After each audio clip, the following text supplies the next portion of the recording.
Welcome to the Junk Drawer Mamas with your hosts Dina Trissino and Christina Queen.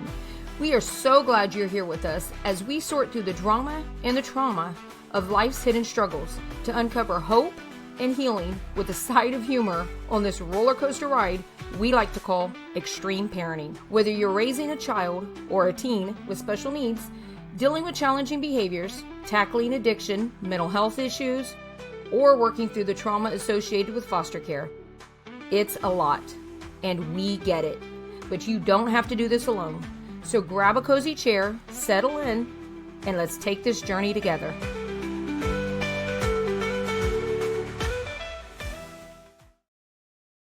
Hey everybody, welcome back to the Junk Drawer Mamas podcast. We are on episode 22. We are still digging deep into the junk drawer on the episode of fear, which actually really kind of goes in line with worry. Fear and worry of things that a special needs mom or a mom dealing with an extreme circumstance goes through. And so we decided on the last episode that instead of trying to do it as one episode of fear and all the different things, we found that God was really leading us, not only in our own journey, but just to share with you that it really is individual things. So each episode is going to go around one particular fear instead of the whole topic of fear. Because as we were sharing our own stories, we realized that there was just so much into it that we couldn't do it in one episode. And it's actually been very healing for us too. And so as we share with you and we bring, what God has called us to bring to you, we get healing ourselves as well. So there's kind of a bonus on us doing this is that, we learn to walk through our own stuff. And that's what we're doing is we're bringing our junk, our item in the junk drawer to you as we walk through it in hopes that it helps to encourage or empower you as the mom that's watching, that you're not alone, that we're right here with you. We don't have it all figured out. Honestly, we don't. We are still navigating a lot of this stuff. We are just bringing our own story and our own experiences. So this particular fear that we're going to be talking about today, I don't have as much experience as Christina, but I do have some things that I could add to it. But it is a big fear and a concern of mine. So I'm just going to be honest with you. I'm not putting on my expert hat here. I'm putting on my mom hat because I haven't figured out how to navigate this one. And that's why we're bringing it. So this episode is going to be about the fear of medical issues. Like if you have a child that has a medical issue, that, the fear of their health declining, fear of dealing with health issues. So medical health and advocacy, anything that's all tied into that. So for me, part of my fear is navigating doctors and things like that. And then also, I want to make sure that I preface that with, we understand that every mom goes through these. Every mom has a fear or a worry of their kids' health concerns. Yes. Or, going to a doctor. We're not saying that only special needs moms or moms dealing with a, behavior issue or trauma or anything like that are the only ones that struggle with this. We're not. But we have the extra. So this is always about bringing the extra, the more extreme than what a typical parent would go through. And so sometimes we're dealing with the health concerns or medical issues with our child for the rest of their life. It's not like only when you're a kid, and then when they grow up, they're an adult and now they're doing their own stuff. My adult children don't come to me when they have a medical issue. They go to the doctor themselves. They might tell me that's what's going on, but I'm not there with them, sitting in the doctor's office with them. You know what I mean? That's on their own. They have to deal with that on their own. And a couple of my kids have their own kids and they're dealing with that themselves. But with Gracie, it's always going to be me with her. And so there's a different challenge. And one of the things that I have a challenge with is that Gracie has an extreme reaction to doctors. Now, I don't know why. She's never been traumatized at a doctor. We have had some moments when she was real little. The biggest one that I can think of that might be contributing to this was she was around 2 years old. She had an extremely high fever, and we had to get her into the emergency room, and she ended up getting RSV and pneumonia. And she was tiny. She was 2 at the time, so she was very little. And it took at least 7 adults to hold this child down to get an IV in her. And she was like the strength of the Hulk from this tiny little thing. And we spent, a week in the hospital with her screaming her head off for days and days. I think I shared this on another episode where we were exhausted from that experience. We found out that later on that the arm that was tied down to the board or strapped to the board for her IV was the one that she sucks her thumb. She used to suck her thumb. And that was what was causing all of that distress. So we asked the doctor to give her something to calm her down. They finally gave her Benadryl, which did the opposite reaction, and it made her even more enraged. And then we had to wait for that to wear off. And then finally it was my mom that said, why don't we try releasing her hand? The minute she put her thumb back in her mouth, she was fine. And then she was able to eat, and then she was able to heal, and then we could finally leave the hospital. But it was such a traumatic experience. So I don't know if she has memories of that, and that's why she doesn't like the doctor, because that was a very traumatic experience for her and for me. And when our bodies remember. Yes. Okay. So it might be that there was a very traumatic experience where she had to have blood drawn, and I don't think I've ever heard anybody, a human being, scream that much. And every blood vessel in her face broke from that. And so I typically don't take her to get her blood drawn. So far, there hasn't been a life-altering situation where I've had to do that. And I avoid it a lot of times. She'll only go to the doctor if she's got a respiratory infection or something, because I just don't want her to have to go through that. And I'm not saying that's the right thing. Again, I'm telling you, I'm navigating this myself. I don't have experience with that. Christina has a lot of experience with this. So she's going to probably do the majority of the talking. But I just wanted to share from my perspective where I'm at with that. 𝗬cie is very afraid of doctors. She's very afraid of dentists. No matter how many times we try to calm her down on that, it is a very big deal. And when you have somebody that just cognitively can't understand or emotionally can't understand, many times I try to avoid it unless it's an emergency situation, when luckily we haven't really had an emergency situation. When she was first born, she had a hole in her heart. We did all the tests that we had to do. She had some digestive issues that she had to have many tests for. So maybe she was a baby then. So I don't know if she remembers that. There's a book that's called The Body Keeps Score. I think they remember that. So it could possibly be that. I never even thought about, even for inner healing and deliverance, I could pray over her about that. I never really thought about that. But anyway, those were very traumatic, but she was very, very little. When the hole healed up, she did not have to have heart surgery, and a lot of Down syndrome kids have to have heart surgery because of that hole. Hers closed up naturally, and so there was really no more need to go back to the doctor unless she was sick. And when she was in school, even in therapies and things like that, she got a lot of upper respiratory infections. Christina's dealing with that right now with her little girl, Izzy, with Down syndrome. 𝗬cie was like a walking petri dish, I swear. No matter what, everything she touched would make her sick. Now, when we started homeschooling her after we pulled her out of school from COVID, she hasn't hardly ever gets sick. Honestly, she really is pretty healthy, other than probably the thyroid issue that she deals with and the extra weight. And she does have joint pain. There's really not a big need for me to go to the doctor, but I know that it's coming. I know that I have to do that. So my item in my junk drawer is that worry of, how do I navigate that? How do I help her when she doesn't want to go to the doctor? She'll literally scream and have a temper tantrum. I'm only laughing because Christina must be looking at her kids because her eyes are looking the opposite direction. So if you're wondering why her eyes are always looking to the side, all her kids are outside right now. They're outside, right outside my window here. You got these little beady eyes. They're going back and forth. I thought that was really funny. And making sure no one's if you're watching the video part killing of this, each other out there. She's like looking out like, what are you looking at? So anyway, that's my experiences with that. But we really want to talk about that is a really big fear or concern of moms that have medical issues or health issues. I know I've got to figure out what's going on with 𝗬cie's weight and her thyroid, but that requires blood tests. And I'm like, I don't want to go through that again. I don't want to traumatize her again, so for me, that is a big concern. But there's a lot of moms out there that are dealing with an extreme medical issue, and you don't know from one day to the next. I remember interviewing a mom when I was first starting to write my book. She was a mom, that was the first time I ever heard the term medical mom. And she spent the first year of her daughter's life in the hospital. And she said from one day to the next, she didn't know whether her daughter was going to live or not. Like, that's how intense it was. And her daughter ended up recovering.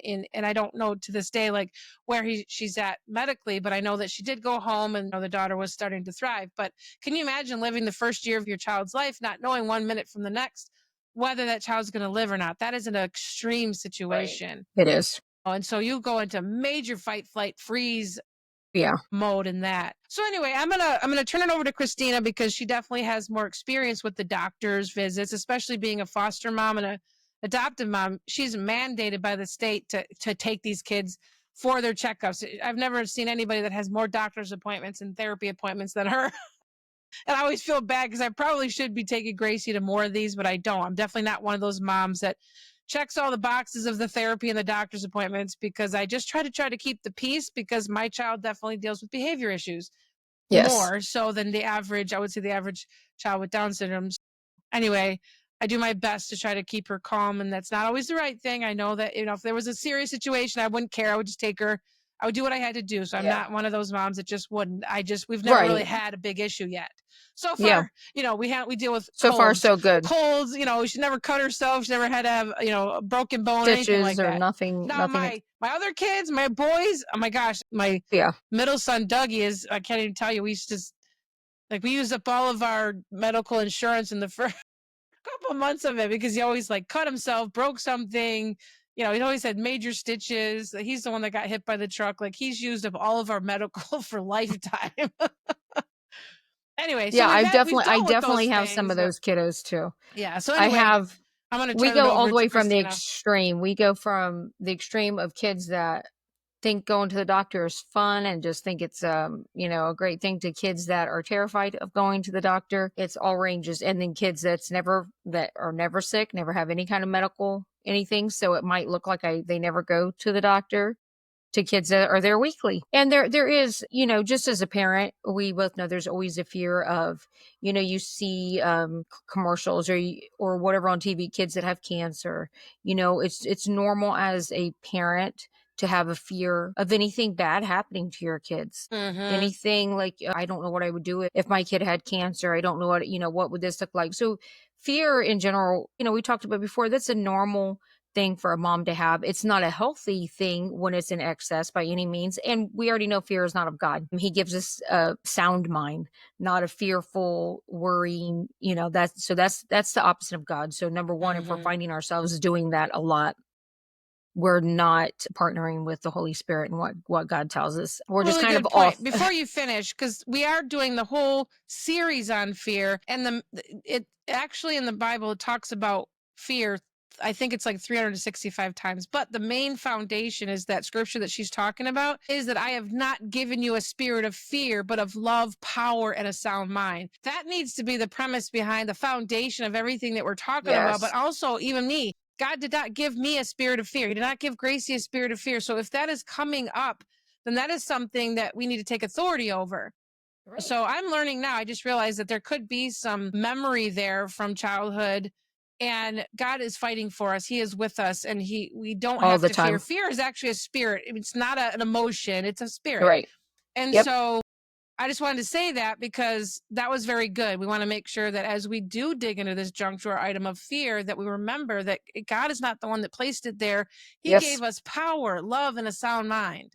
Yeah. So yeah, thank you for reminding us. And it's the enemy that works on us over time, just because life is so messy, and life and just the things that we see, all the bad, horrible things we see going on around us. And again, we're back to that experience. If you've experienced it, me and my husband got married at 16 years old. About a year or two after we got married, his little brother was 8 at the time, and he was diagnosed with terminal brain cancer. In less than a year, he was gone. He had passed. So when you walk through something like that, when you've experienced something like that with somebody that, you know, is in your family, somebody you're close to, or somebody you love, there's always almost this underlying fear of, but what if, because it happened over here, then it could happen again. You know, it's kind of that way. That's what it looks like a lot of times. I mean, that's normal, but again, that's not what God has for us. That's not what God wants for us. God doesn't want us to live in that. And what happens when we live in that fear, that the more we think about it, the more we fear, more it's like the fear creates more fear, creates more fear, creates more fear. Yeah, it's like a snowball effect. Right, exactly. Yeah. But then what if this, and then what if that, and it just keeps, it's like it keeps just unraveling. It's like you pull that little stitch, and then it's just the whole thing is just coming undone.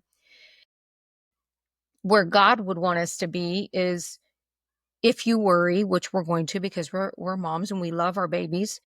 If we worry, take it to him. Trust him with it. Trust that no matter what, trust that even if the worst thing, if your kid got diagnosed with the worst thing, God still sits on the throne. He's still God. He still loves us. And he certainly loves our kiddos more than what we could ever even fathom loving them, which is hard because I don't think anybody could love my babies more than I do. But he loves them. He loves them even more than what we do. So we've got to trust that he's got a good plan, regardless of what we walk through, regardless. And again, so much of what we're fearful of is that pain, we do not want to experience pain. And let's face it, it is hard. Not for ourselves or our children. No, because that's the worst pain is watching our I think our that's kids why I'm trying to avoid that are helpless. the doctors with Gracie's, because I know because it's painful. that you don't want to gonna see be her in difficult. that. Yeah.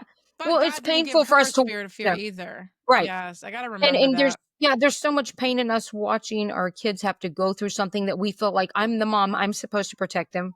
We can prevent this. I just won't do that. But there's a different level of mama bearishness, whatever you want to say, that mama bear that comes out when you do have a special needs child. I remember when Gracie was born, and we didn't know that she had Down syndrome until after. It was almost a day after, before anyone even told us what was going on. She was whisked away to the intensive care. But when I did find out, there was something that just rose up in me. Although I was scared, I didn't know what was going on. I knew that she needed me, and I knew, like, I had to protect her. There was just something that was different with her than my other kids, because I don't know, I can't explain it unless you're a mom and I do think that, again, all moms have that innate sense of protection for their kids, but there's just something about a child that is already born with challenges, that they're just like, you become this protective mama bear more so. So yeah, absolutely. And I mean, we've been through, with this many kids, you go through like a whole laundry list of stuff. We've had simple surgeries like, ear tubes placed. We've had multiple kids with ear tubes. We've got kids with ear tubes right now. We go, you go through all of this stuff, the ear infections, and every time, like, we just had Izzy, and she was just at the emergency room last night because she's tube fed. She has a G tube, and it was starting to get infected around her tube. It does occasionally, and then it makes it painful for her when we connect her to her feed. It's tender. So then if you touch it, then she started freaking out and crying and trying to smack your hands away. And then your heart breaks for her, of course, because, you don't want to hurt your babies. But she was at the emergency room last night, and my husband took her. And then, just something that I felt like, oh, this is no big deal. We've done this before. She's going to get antibiotics. Still, like, the later that he was there, the more kind of fear grew in me. Like, is she going to get kept overnight? Is she going to have to spend the night at the ER? Or are they going to keep her in ICU? Because we've done this before. She went in with cold and ended up being admitted for RSV or whatever it looks like. So there's a level of fear when your kids have more medical needs, for sure. And again, she gets sick easier because she does have Down syndrome. It seems like she's I want to say that. So that's a good point, because you mentioned RSV, and Gracie had RSV. So when you have a child that has a compromised immune system, and many special needs children do, I'm not saying all of them do, but many do. Gracie has a compromised immune system. So RSV for her could potentially be lethal. Yep. So I remember the doctor telling us that. So for us, it would be like a really bad cold. But for a child that has immune deficiency or immune issues, it could be life-threatening for them and everything. So that's the other worry that comes up when it comes to medical advocacy and all of that, is you got to be really careful about even exposing them to other people, especially now she's not that bad. I'm saying there's a lot of families that have a child that you've got to be super careful about everybody that they're exposed to, because it could make their condition worse. Where our bodies would naturally fend it off, they would end up getting really sick. So again, when Gracie was little, and she would get these colds that would turn into like a month long of huge respiratory issues, where we've done that. Kid probably wouldn't have had that. Yeah. In our house, there's a lot of kiddos, so it can trickle slowly, and we can be out of like church or out of like going for like weeks, because it kind of trickles through everybody. And then sometimes it'll come back around and grab the kids again, the ones that had already, experienced it. Recycle again. Like back to last night, my husband took her, and I thought it's not a big deal. But then my husband said, well, take off of work. And I'm like thinking, oh, if they have to stay there, he's going to have to take some days off of work. And then, that's financial, and you just kind of start to unravel all the little worries. And then you're going to have the financial part of it. That could be days off of work. And I feel like I was able to get back to reality a little bit quicker, just because I've had so much experience with this. And like, no, it's going to be okay. It's just going to, they're going to give her an antibiotic, which is exactly what they did. But the devil thrives in that fear, and getting us over into that area of not trusting that God is a good God, and that he will not just walk us through these things, but carry us through these things. And, fear and worry is his playground, man. Right. Oh yeah, that's Yeah. exactly where the enemy wants us, is to get, because when we get over into that fear and worry, we get into the doubt.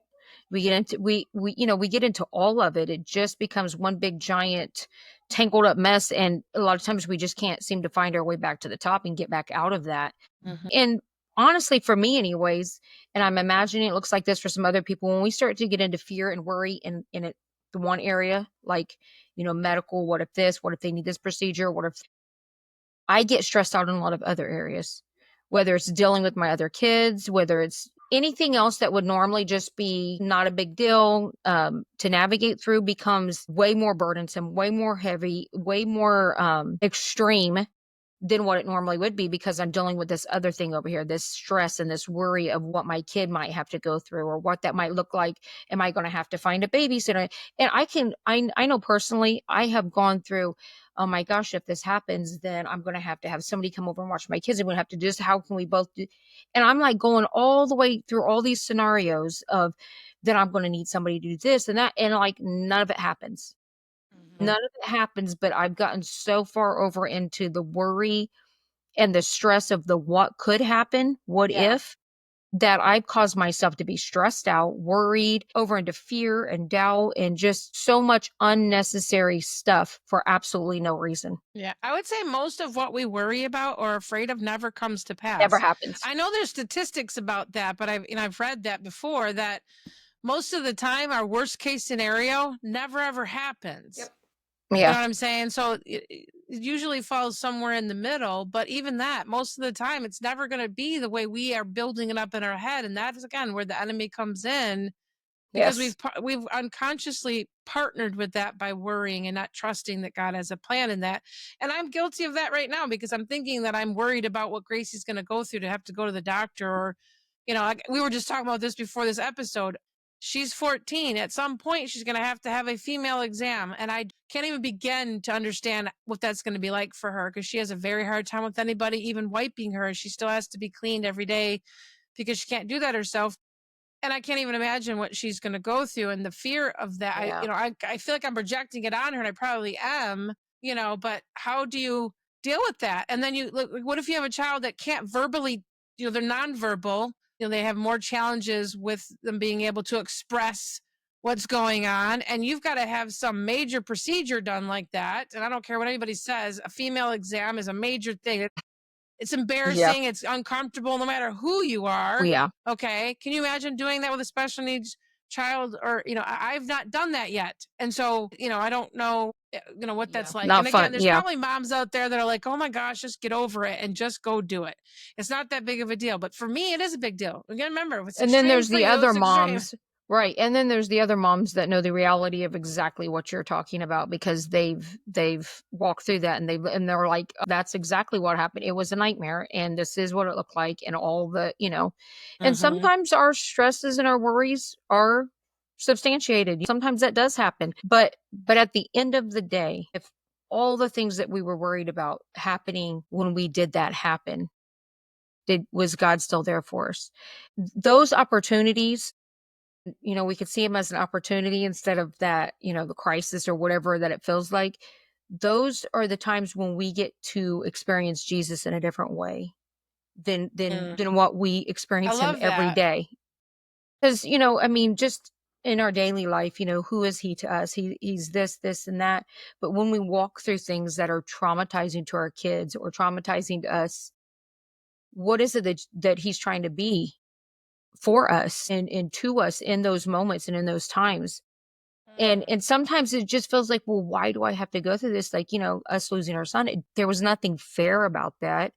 There's nothing that, felt like anything was going to be okay. But I experienced Jesus in a different way, and I have over the years after losing him, than what I had ever experienced him before, because of that loss. And I'm not You're saying saying you experienced Jesus more after the loss. well, Is that just what you even said? the years. Yeah. Well, Yes. and it's in a different way. It's in a different way Yes. Yeah. because he is whatever you need for whatever Mhm. you're going through. Yeah. And I didn't need him to be what to me ever at any point in time what I needed for him to be for me when we lost Meshach. I needed Mm. him in a different way. I needed him That's to really carry good. me through and to be that That's Abba where it Father. goes, that he will meet all of our needs. Like, and Right. sometimes you think you can't really meet all of our needs. I used to think this way, like, from the physical, he can't come and give me a hug. He can't replace intimacy. He can't, physical intimacy. He can't, there's a lot of things he can't do because he's not physically here. But it's the needs that he created us to have. It's like the things that really, really matter, the things that connect you as a human being, that connect you to him, those will be met. And that's all you really need. So the things that I was worrying about were not necessarily things that were requirements for a human being. Right. Although in the world, we can think that, like, even sexual intimacy is a need. We have to have Right. that. That's actually not true. Okay. There's a lot of people that can't even do that. But I'm saying that God will still meet your desire, that connection. So the connection that you Right. need, that you get from that, that's where he meets that. And it's not Yes. some weird, twisted way. He will meet every single need that you have, emotionally and spiritually. Yes. And I do believe he does meet the physical needs for us too. Like, he will meet our, the basic needs that we have as a human being. And so that falls under that category of he will be for you what you need. Or for me, the desire that I thought I needed for something ends up going away because he will fulfill it in a different way. Right. Right. And it's like, when you're going through times and periods in your life where it just feels like you're just walking through darkness and like there's no light at the end of the tunnel. Like you cannot see your way through that because it's just dark and there's just no and what is he trying to be to you? He wants to be the light. He wants you to see it. That's what he is. And if we don't ever go through those things, then how can we ever experience him in that way?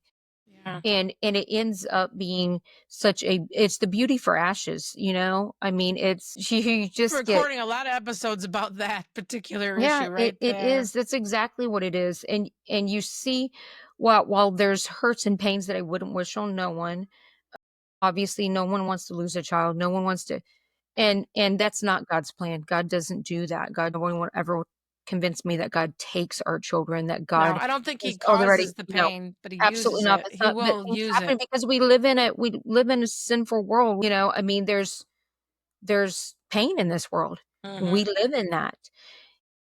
As long as, he's given us free will. So as long as that's there, there's going to be pain. We're going to have pain. We're going to have hurt. But what he does do in those times is he loves us in such a beautiful way if we let him. If we don't let him, then we're on our own, and it's way more painful and way harder to navigate through than if we go to him.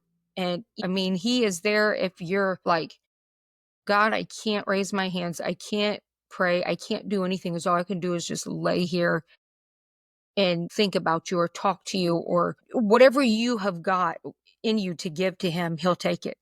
He'll take it, even if it's all you're doing is just laying there in the hurt and the pain. He's there, and he will comfort you as much as you will allow. Yeah. And that's who he is. He's just such a loving father. He is such a loving father, and we don't give him the opportunity a lot of times to love us in the way that he wants to love us because we're so caught up in our stuff. Well, think about it. Everything that we share on here is from a parent's perspective. And you said that nobody could possibly ever love your children more than you do, except for God. Right. So if you know how deeply you love your kids and how much you would do for them and even how much you worry about them, and I'm not saying worry is a good thing. I'm just saying you're worried because you love them. You care about them. How much greater does our Heavenly Father care about us? Yes. And so even when we are walking through the most extreme pain, like, can't imagine any worse pain than losing a child. But I remember feeling like the parts of my journey of being a special needs mom, I thought that was the worst pain. I was in such despair. The depression turned into despair that I couldn't hear God and I wanted to end my life. That's my whole journey of being a specially empowered mom. That's what I share, is going from that place to being able to thrive in all areas of my life. And thriving doesn't necessarily mean everything in my life is going, perfectly well. It's not. It's thriving because I know who I am. I know whose I am. It's thriving in my spirit. It's thriving in my heart. It's thriving in that. Right. And so I couldn't discover that if I didn't go through the hard thing.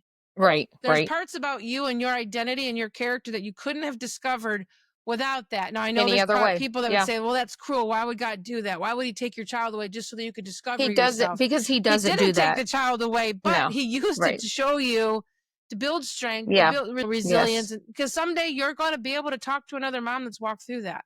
Yeah. You know what Yeah, I'm saying? And absolutely. it's not why it caused, it's not why it happens. I'm just saying We he will don't use that. have to Go ahead. understand it, No, we and don't. we're On not. this side Yeah, of heaven, we don't. right. No, we sure don't. We sure don't. And you know, for a long time, I did spend a lot of years asking why. I just didn't understand why. But we don't have to understand why. We just have to know that he's a good God, and that ultimately he's it. You know, he works it all together for good. Even in the deepest pain, even in the deepest, you know, grief, he will work it together for good if we let him. And I understand people saying, well, you know, you lose a kid, there's no bringing them back. This side of heaven will never get Meshach back. But again, you know, what God has brought is, you know, we had adopted our 4 oldest kiddos already at the time. So we had 6 kids and we were done. We were done fostering. We had closed our home. We wasn't doing it after losing Meshach. One of our little ones was like, Mom, we need babies. And she was only 6 or 7 at the time. She was little. And it planted a seed. And I was like, there's joy there's a lot of joy in that. And little ones having little ones around. And we did end up fostering again. And now we have, you know, 17 kids. And obviously we would It is not, crazy we how would have still had different our God 6. makes people, because I'm like, I am not a big fan of the baby stage at all. I'm Right. like, give them to me when they're teenagers. And you're like, no, I don't want the teenagers. No, I do like, not. I If thought you the could baby see, stage is hard. this Much is harder. totally unrelated to what we're talking about. But you know what? It's not, because we're talking about fear. And one of my biggest fears in our podcast recording is what my kids are doing right now. I have got the 5-year-old and both of the 4-year-olds right here at my windows. I can hear Knock, them. knock, knock. Mom, talking to me. I'm like, I know. If you I'm wonder like, why she keeps looking, like yes, your I'm eyes are trying not to, looking I over. promise. But I got all these little eyes tapping on the okay. window. But Mom, that's Mom. what makes this real. Like I said, we're just 2 moms in the trenches Yeah. of doing this. I love it. Yes, yes. It makes It's this just real funny. and I'm trying to authentic. laugh. I was watching my kiddos trying to flip over the trampoline. They're just having so much fun out there, and I'm just like, Flipping over the trampoline. That sounds like, I don't know. well, my 17-year-old decided to help him. They went in and recruited him, so he just flips it right over like it's no big deal. But they had it flipped because we had that storm that came through, and so they had it flipped over so that it wouldn't blow away, you know. Yeah. And I guess they had the idea that they were going to be able to just do it themselves. We wanted to leave us in this episode because, again, we're still going to keep digging into the deep issue. When there's something that's this deep that you can't just cover in one episode, then we want to really give it its due time. Yes. You know, and so I did want to say real quick, we were talking about the advocating, you know, the advocacy part, and we didn't really talk about that. And what I wanted to say about that is I used to have a real fear of speaking up for myself, certainly, but for my kids. And over the years, I mean, you know, there's times I still won't speak up for myself. I'll just be like, okay, yeah, whatever, and take whatever is being told or dished out or whatever to me. But when it comes to my kids, I will advocate. The fear, for the most part, the fear of that. Now, there's maybe occasions where I'm like, should I say? But almost all the time, I will speak up for them, especially medically or anything in that nature. I'm like, no, we're not. I'm over that. I have never met some of the most educated, like, just, I don't know. I have so much respect for a mom that has to navigate through the ins and outs of special needs parenting, especially when it comes to medical issues. And a lot of the stuff that you do, like, you are an expert at so many things that I'm not. Navigating the system, the foster care system, the adoption system, even all the therapy appointments and all of that, like the incredible amount of work that a mom does to advocate for her child, the research that they do. So they become an expert researcher. They become kind of like their own medical expert, because a lot of times the doctor is not really listening to what you're saying. You have to be an advocate for your child because you know, you've done the research, you know what's better for them, you know, so you have to do that. You have to know how to speak when your child can't speak. There's just so many things I would say. Well, and sometimes as far as advocacy, good at, you know, right. And as far as advocacy, there's a lot. Sometimes it looks like, oh, I'm just being fearful, but sometimes there is a discernment that God gives us. I know with our older daughter, when she was 2, she's our oldest daughter that we adopted, and she's now, you know, 20, well, getting ready to turn 21. But She had an AV malformation. She had too many blood vessels in her brain. So she had a 2-inch pocket of blood sitting in the back of her head, around her brain. And she had an eye that started bulging. Nothing else. 2 years old, her little eye started kind of bulging out, and we thought she had allergies. The doctor put her on allergy medicine, and, she was on it for a month, and we went back, and I said, has it done anything? Nothing's changed. And they're like, oh, it's, probably nothing. It's not a big deal. I'm sure it's not. And something in me, and it wasn't, I do not feel like it was fear. I feel like it was discernment.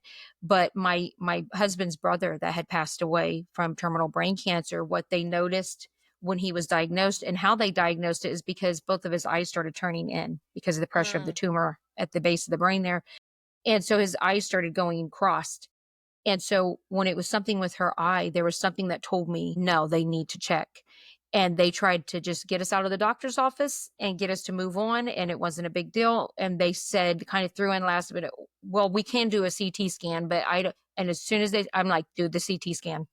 I want the scan done. And I thought, absolutely, I was just being that mom that was just going overboard. And no, they found the AV malformation. They found that pocket of blood sitting in the back, behind her brain or whatever. And her head was going oblong because that pocket of blood was draining down her face. And what she had was so, it was so rare. Dangerous. Yeah. And it was so rare that we couldn't find a specialist that would touch her.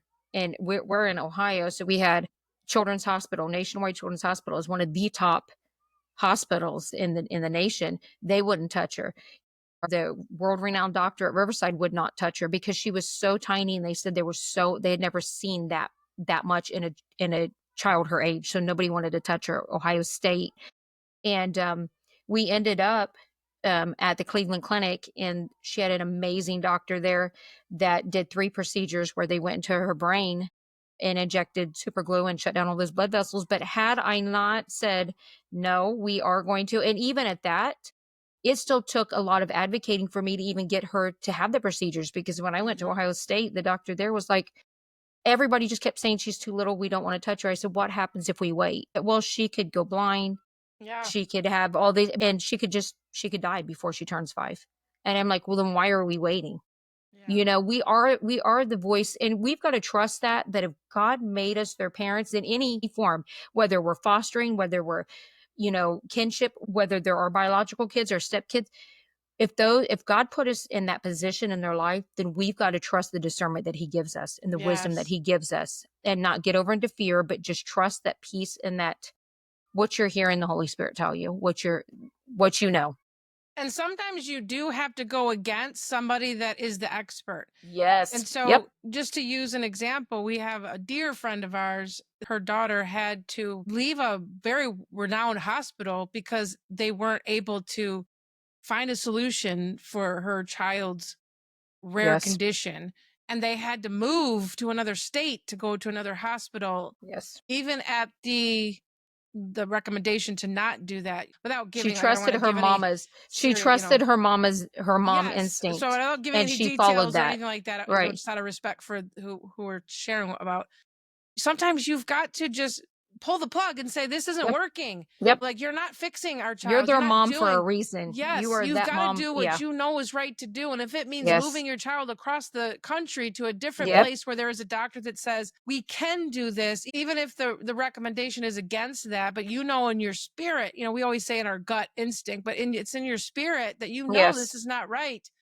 God has got your back on that. And thank God did have their back, and there was a miracle there. And we should never, never, never let fear get in the way of advocating for our kids. And I had in the past and early on, and as a young mom, because I started at 16, I definitely let fear rule a lot of that. And I will, as a mom to all these kiddos, I will never let fear dictate that or determine any of that anymore. It won't happen. So yeah, absolutely. Yeah. And I also wanted to mention, we're sitting here talking about fear and worry, but I don't think there's anything biblically incorrect about having concern. And obviously concern, we do want to be concerned about things. It's when we worry about it, that takes God out of the picture. If we have fear about it, then the enemy is the one that is controlling that situation. But concern is a healthy response to something. You know what I mean? That's what gets us to move. If you don't even have a concern, then it's not even you're not Right. even going to have the urgency to take action to fix something. So anyway, Yeah. I just wanted to make sure that we understand it is okay to have concern as It long is. as it is Absolutely. not consuming us to the point where we are, we Right. feel Where we're getting to the doubt paralyzed and the because of worry, it. and we're just, all of our thoughts are just moving in the wrong direction. All of our thoughts are moving in the direction without seeing Jesus in the middle of it and seeing Jesus as the end outcome in that. As long as we're not going so far down the path that we've done lost Jesus and we left him back here and we're way down So the road far and he's down still the standing back We there. done lost Jesus. That's I the don't know where I'm problem, going. right? Yeah. Yeah, we can't be leaving Jesus You gotta back there plug and Jesus going. back into your GPS. So it Yeah, says right. recomputing. Yes. Get you back on track. So Absolutely. anyway, this has been a very good episode. I really did learn a lot, and I'm starting, like, again, as I said, as I started off the episode with, I am definitely not one of those people that says I've got it all together in this. I No. have probably Nope. been more afraid to take Gracie to doctors and things because I'm worried that she's going to You're worried for experience her. it. Yeah, she's going to experience trauma. I'm going to experience trauma. Right. But I do understand that there's probably something going on with her metabolism, and there's probably a thyroid issue there. She probably has to have her blood drawn. You know what I mean? There's a hormonal thing going on with her. I'm not even going to try to speak out anything. I don't want to speak out or try to diagnose that. I'm just saying that there's a concern that I have, but I've avoided it because it's not life-threatening, and it's like I don't want to put her through all that pain and all that trauma and have her. Yes. So, but I do know that I can partner with God. I am already partnered with God. There's no difference in this situation, and he will provide the right doctor. So that's the other thing too, is finding the right, talking about advocacy, finding the right doctor that understands your child's needs. It's not just every family practitioner or doctor can understand your child's needs or would be kind and gentle and patient with your child. And you know what I mean? So yes. And from this end of it, number one, we would ask that any moms out there that have had any good success with kids that are afraid to go to the doctor's appointment, doctor's offices, help a mama out, or anything. Yes, please help a mama out. Help put in, because I know me and Dina are not the only ones that go through kids that are afraid to go to the doctor and how to navigate around that and what that looks like. If we can help each other out, that's what we're here for. That's what our community is here for. If you have found a way, because a lot of times without see, judgment, like in the absolutely. Facebook groups, there's moms that'll just pipe in and say, just do this, just do that. And a lot of times it might sound on the surface level that that's easy to do, but I want to be there also for the moms that do have a concern or a fear, or they haven't had a good experience with a doctor and they're legitimately asking for help without judgment. So many times as moms, we think we're the expert and we judge. We're not even trying to, but we end up making somebody feel like they're doing the wrong thing because they haven't done the right thing yet. Yeah, and we don't know unless we have lived. Just because you've parented doesn't mean you've parented that child. Right. You and that child. Right, exactly. And it might work for you, but that might not work for us. But if we can help in any way another mom, even if it might not help them at all, but if you have had anything that's worked for you, please share it in our community. And if it might help. Also, Dina is in the Michigan area, and she has voiced to me before she needs a doctor that understands Down syndrome, working with kiddos with Down syndrome, because so many doctors, they're doctors, but they're not a special needs doctor, and they're not patient and understanding with that. So she could definitely even like use a dentist that understands that, because trying to just have a teeth cleaning, there's no way she's going to hold her mouth open for that without screaming. And doctors that aren't used to this are not necessarily patient with our kids when they're acting like that. They just look at our kids like they're brats. And that can cause our kids even more trauma, completely unnecessary. And she's kind of in the roundabout Detroit area there in Michigan. So if any of our listeners knows any good recommendations, we had a doctor, but he retired, and we just have not found one. Don't you hate that? We just go to like the urgent care if there's ever a need. So obviously she goes if there's something that's an emergency situation. Yes. But for long-term care or just, overall health care to try to understand, we just don't have a doctor yet that would understand her, that could communicate with us in a way that she would understand, or that this is the sensitivity. And a doctor can be such a hard thing to find. In the My gosh. you know what I mean? Yes. A doctor with good bedside manners that understands our kiddos and that is patient with them and us and all the things. So if you're a doctor listening, there's such a need for this out there. Absolutely. Yeah, yeah. Yes, yes, absolutely. One But of our supporters, our mom, is one of my good friends.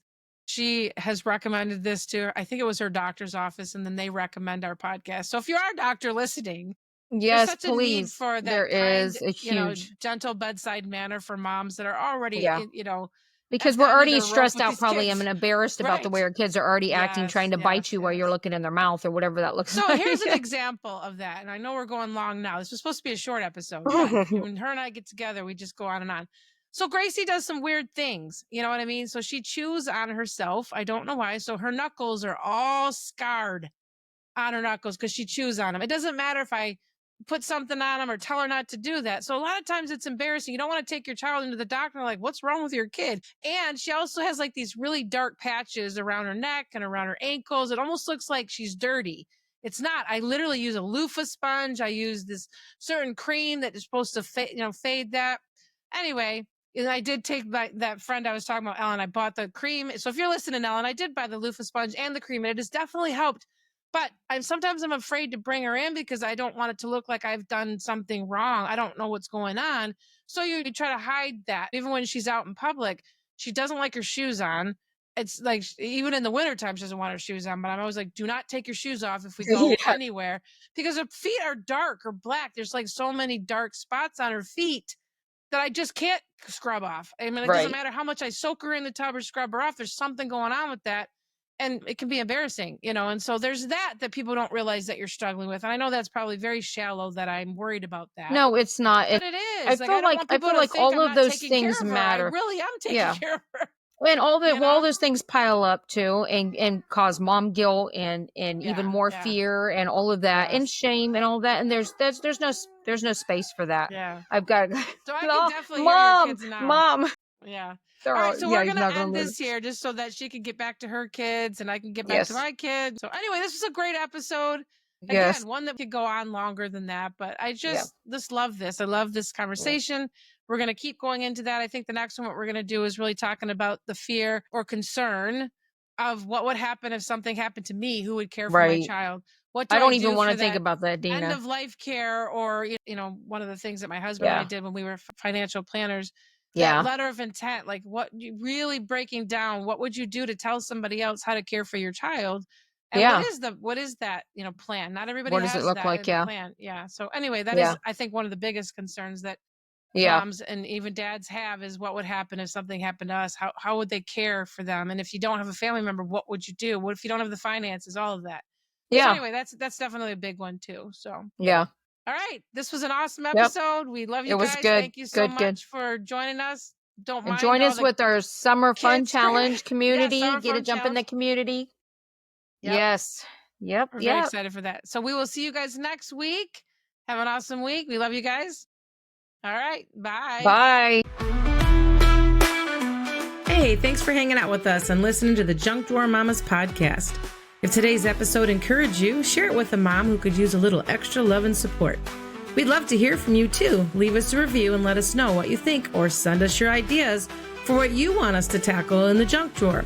You can email us anytime at junkdrawermamas@gmail.com. Stay connected with us on social media. Follow Dina at Specially Empowered Moms and Christina at Faith Through Foster Care for more encouragement and updates on our upcoming books.